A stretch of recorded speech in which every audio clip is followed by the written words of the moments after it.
సమావేశానికి వచ్చిన పాత్రికేయ మిత్రులందరికీ స్వాగతం, సుస్వాగతం.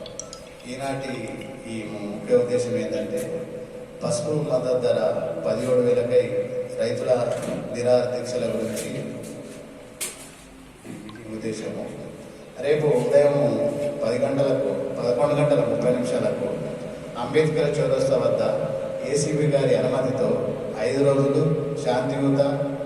శాంతియుతంగా టెంట్ కింద రైతులతో రిలే నిరాహార దీక్షలు. గత సంవత్సరం 15,000 ధర పసుపు ధర పలికింది. ఈ సంవత్సరం నిన్నటి రోజున 10,800 పలికినది. పంట ఖర్చులు పెరిగినాయి. 1 ఎకరానికి 1,50,000 రూపాయల ఖర్చు అవుతుంది 1 ఎకరం పండించడానికి.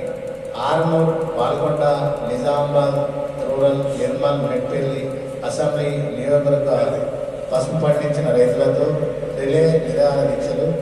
రేపటి కార్యక్రమానికి అన్ని గ్రామాల రైతులు తరలివచ్చి రిలే నిరాహార దీక్షలో పాల్గొనాలని కోరుచున్నాము.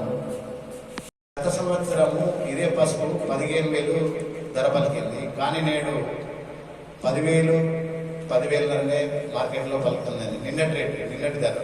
అయితే ఇది రైతులకు సరైన ధర కాదు, రైతులకు గిట్టుబాటు కాదు. 1 ఎకరము పసుపు పండించడానికి 1,00,000 రూపాయల ఖర్చు అవుతుంది. దాని ధరను పోల్చుకుంటే రైతు ఏం లాభపడింది లేదు. ఈ విషయాన్ని ప్రభుత్వాల దృష్టికి తీసుకురావడానికే రేపు రిలే నిరాహార దీక్షలు నిర్వహించడం జరుగుతుంది. ఏసీపీ గారి అనుమతితోనే ఈ కార్యక్రమాన్ని నిర్వహిస్తున్నాము. ఈ కార్యక్రమంను శాంతియుతంగా ఎలాంటి గొడవలు లేకుండా నిర్వహిస్తాము. ధర్నాలు కానీ రాస్తారోకాలు కానీ ఏమి లేవు. శాంతియుతంగా టెంట్ కింద రైతులు రిలే నిరాహార దీక్ష నిర్వహిస్తారు. తమ డిమాండ్లను ఎలక్ట్రానిక్ ప్రింటింగ్ మీడియా ద్వారా ప్రభుత్వానికి తమ డిమాండ్లను తెలియజేస్తారు. రేపు జరిగే కార్యక్రమానికి అన్ని గ్రామాల నుండి రైతులు పాల్గొని తమ డిమాండ్లను నెరవేర్చుకోవాలని ఈ వేదిక ద్వారా నేను రైతులను కోరుచున్నాను.